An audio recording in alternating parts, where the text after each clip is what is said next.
예, 안녕하십니까. 경희대학교 병원 정신건강의학과에서 근무하고 있는 정신과 전문의 백종우 교수입니다. 지연성 PTSD는 그 외상 후 스트레스 장애, PTSD의 주요 한 증상이자 또 진단 기준에 포함되어 있습니다.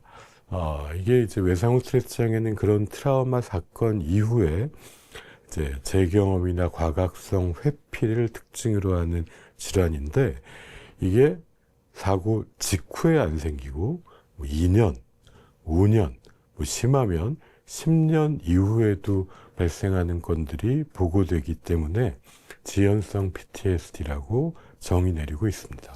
PTSD의 진단 기준은 똑같은데, 이게 이제 언제 시작했느냐, 그 시점이 트라우마 사건 직후냐 나중이냐의 차이인데요. 대개는 직후에 시작했는데 모르고 살다가 나중에 발견되는 경우도 많습니다. 예를 들면 레이디 가가 같은 미국의 가수 같으면은 성폭력 이후에 PTSD가 생겼는데요. 본인도 5년 동안 몰랐습니다. 가수 생활 했거든요. 그러면서도 증상은 계속 있었는데 그 트라우마 사건을 본인은 쳐다보고 싶지 않잖아요. 계속 외면하고 회피한 거죠. 그래서 5년 후에 응급실 의사의 간절한 권유로 정신과에 처음 가서 5년 만에 진단을 받습니다. 이런 경우는 PTSD가 직후에 생겼는데 나중에 진단된 거고요. 그 다음에 이 트라우마 사건을 겪었는데 처음에는 괜찮은 줄 알고 본인도 증상도 심하지 않았는데 이 2차 트라우마도 있을 수 있고, 특히나 군인, 경찰, 그 다음에 소방 이런 분들은 직업적으로 트라우마 사건에 계속 노출될 수 있기 때문에 이게 또 누적되기도 하고, 그래서 나중에 5년 있다 발병을 해서 지연성 PTSD로 정의 내리기도 합니다. PTSD의 진단 기준이 국제적으로 인정되고 틀이 잡힌 게 불과 1980년입니다. 베트남전에 참전한 미군들의 고통을 이제 사회적으로 인정하고 이제 의학적으로 인정하는 거가 이제 시작됐다고 보니까 불과 45년밖에 안 됐습니다. 근데 이제 우리 천안함이나 이제 또 연평해전이나 서해수 장병 같으면 그래도 천안함 때는 직후에 다 입원을 했고 정신과 의사를 다 만났기 때문에 기록이 있었습니다. 그래서 그런 이제 근거들을 가지고 이제 그런 심사 과정에서 제기를 할 수가 있었는데, 이게 이제 그 이전에는 우리 사회가 PTSD에 대한 인식이 더 부족했던 거죠. 근데 이제 가장 마음이 아픈 부분은 국민의 생명을 구하려다가 이것도 부상을 입은 거 아닙니까? 그래서 고통을 겪었는데 그 고통을 스스로 증명해야 된다는 것입니다. 그리고 도와주는 사람을 역시 스스로 찾아야 된다는 것입니다. 그래도 우리 행정사님이나 이걸 잘 알고 열정이 있는 사람들을 만나면 그래도 준비를 잘해서 증명하는 데 도움을 받을 수 있는데 그렇진 못한 경우가 너무 많습니다. 그래서 미국에서도 이제 군인의 PTSD 입증 책임은 개인이 아니라 이제 국가가 가져가는 방향으로 해야 된다. 그래서 그 조사를 국가가 도와주거든요. 물론 어느 나라도 다 해주는 나라는 없겠죠. 그 과정은 거쳐야겠지만 아직까지 안타까운 거는 그 개인에게 증명 책임이 나의 고통을 국가유공자의 역할을 하신 분들이 증명해야 되는 상황이 너무나 안타깝고 괴롭다고 생각합니다. 사실 트라우마 사건 이후에 본인의 노력과 함께 이 사회가 얼마나 이걸 이제 인정하고 그 고통에 공감하느냐, 사실 이게 예방에 제일 중요합니다. 나라를 위해 싸웠는데 많은 사람들이 여기에 존중하고 배려하고 그 고통을 알아주려고 하면 당연히 고통이 줄어들고, 그래서 외상 후 스트레스 장애는 심지어 우울증, 불안장애보다 예방이 됩니다. 근데 그런 환경이 있었습니까? 그렇지 못했죠. 제가 제일 괴로운 것들이 이 2차 트라우마라는 게 꼭 누구 정치인의 망언에만 있지 않습니다. 일상에서 그런 전투를 겪고 외상후 스트레스 장애가 생겼는데도 불구하고 단지 눈에 보이지 않는 상처라는 이유로 편견을 가지고 때로는 차별하죠. 왜 아직까지도 이렇게 시간이 오래 걸렸는데도 그런 생각을 하고 있냐. 그 다음에 고통 때문에 못하는 거를 안 하는 걸로 의지가 약한 사람이라고 보고요. 오히려 또 비난을 하기도 하고요. 이게 사실은 이후의 과정에서 2차, 3차 트라우마가 되기 때문에 더 나빠지거든요. 그런 고통이 있으면 우리가 트라우마 사건을 겪으면 세상을 믿을 수 있는지, 인간이 믿을 수 있는 존재인지 정말 의문을 가지게 됩니다. 그 피해를 당한 사람은. 근데 그걸 매일매일 확인하는 거죠. 역시 아무도 믿을 수 없구나. 그럼 도움을 청하지 못합니다. 근데 나중에 결국 도움을 청하려고 이제 시작했더니 여태까지 도움을 청하지 않았다고 인정을 또 안 해준대요. 세상에 이렇게 억울한 일이 얼마나 어디 있겠습니까? 저는 이제 그런 눈으로, 그런 시각에서 단지 눈에 보이지 않는다는 이유로 이게 인정받지 못하는 것은 대표적인 차별이라고 생각합니다. PTSD의 핵심 증상이 재경험인데 결국 이런 심의 과정, 또 심지어 재판 과정은 가장 하기 싫은 얘기를 드러내야 되죠. 고통스러운 과정입니다.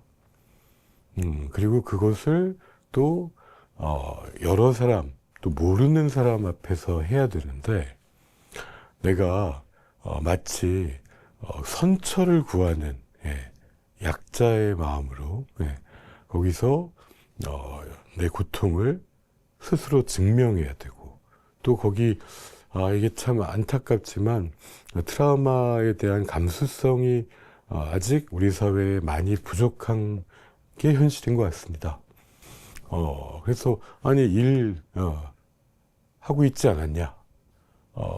사실 나는 내가 할 수 있는 능력에 비해서 훨씬 능력 발휘를 못했는데, 하지만 가족을 먹여 살려야 되니까 꾹 참고 그 시간을 견디고 버텨왔는데, 그걸 거꾸로 일할 수 있었으니까 PTSD가 아닌 거다. 이런 반응을 듣는다면 마음이 어떻겠습니까? 여태 내가 뭔가 목숨을 걸고 지키려고 했고, 또 가족을 지키려고 했던 노력들이 얼마나 더덥고 괴롭고 인정받지 못하는 마음의 아픔이 있겠습니까? 지금 그 상태에 있습니다. 물론 이제 진단 기준을 만족하는가에 대해서는 의학적이고 전문적인 평가가 필요합니다. 되게 미국에서도 만성화됐을 때 우울증 불안장애로 설명될 수 있는 것은 인정 못 받는 경우도 있습니다. 그러나 PTSD의 핵심 증상이 존재하는 것을 전문가가 평가를 통해서 근거를 대고, 그것들이 이제 그 다음에 이제 이 심각도에 따라서는 급수의 차이입니다. 그거는 오히려 회복이 돼서 급수가 낮아지는 거는 기뻐할 일이죠.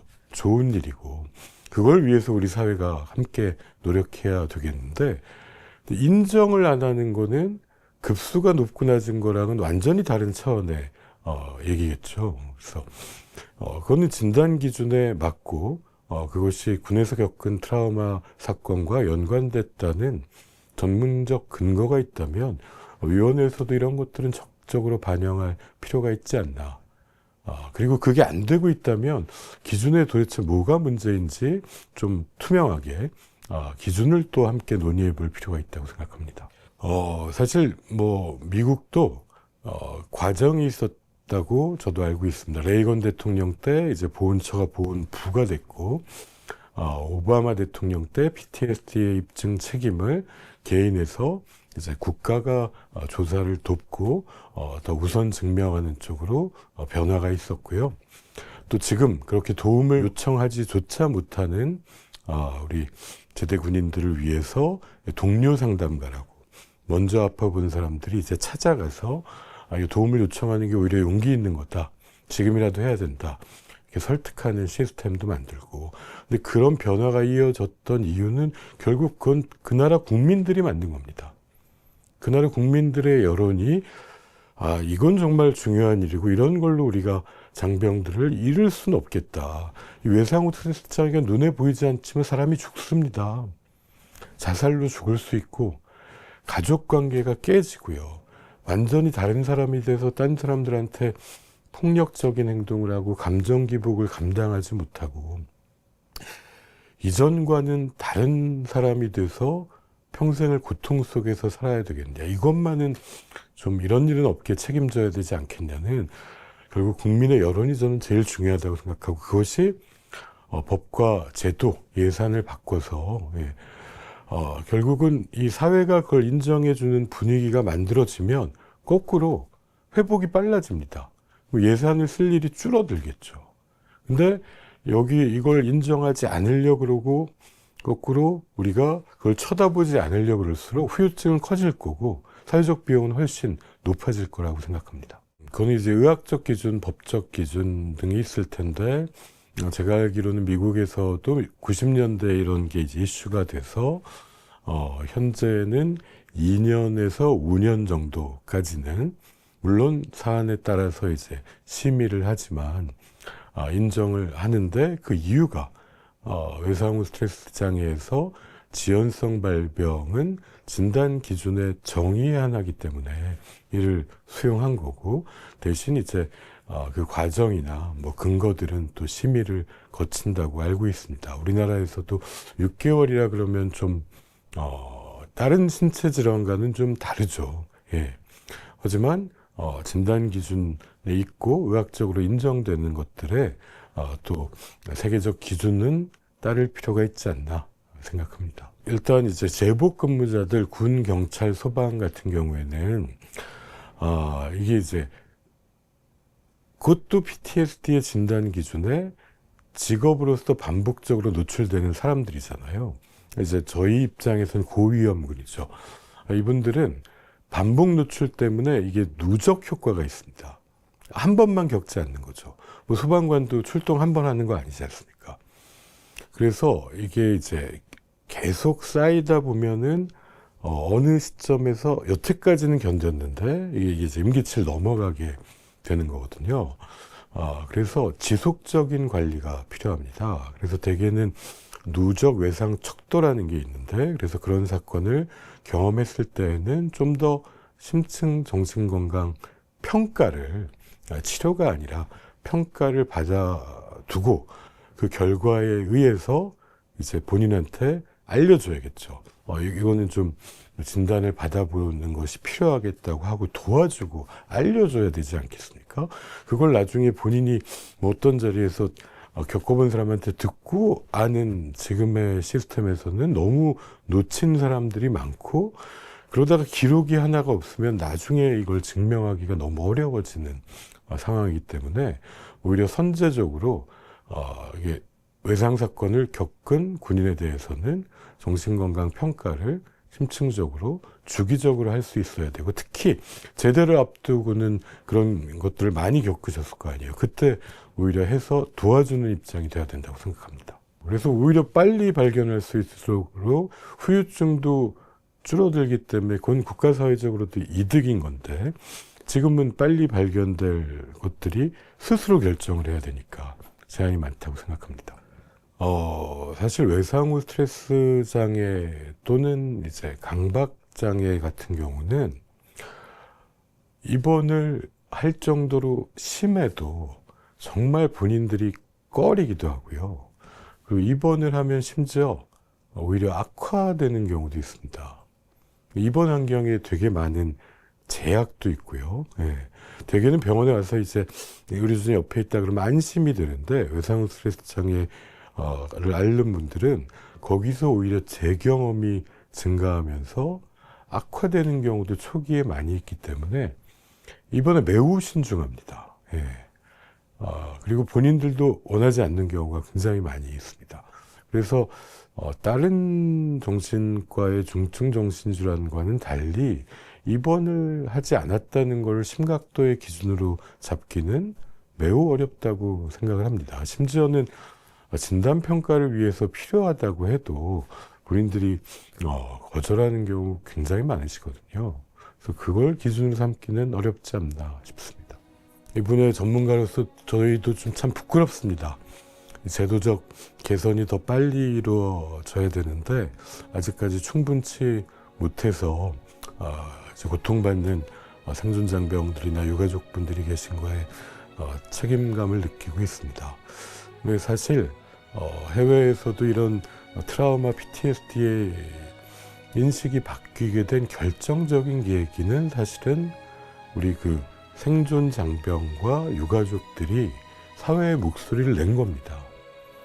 그것들을 이제 국민들이 보고 공감하고 이거는 바뀌어야 되겠다는 것들로 시작해서 변화가 시작되고 법과 제도, 예산이 따라왔던 과정이기 때문에 지금 우리가 뭐 대신 이분들을 대신해서 싸울 수는 없더라도 많은 국민들이 관심을 가지고 이 변화의 필요성에 공감해 주시는 것들이 실제로 가장 큰 위로가 되기도 하고 변화를 가장 빨리 당길 것이라고 확신합니다.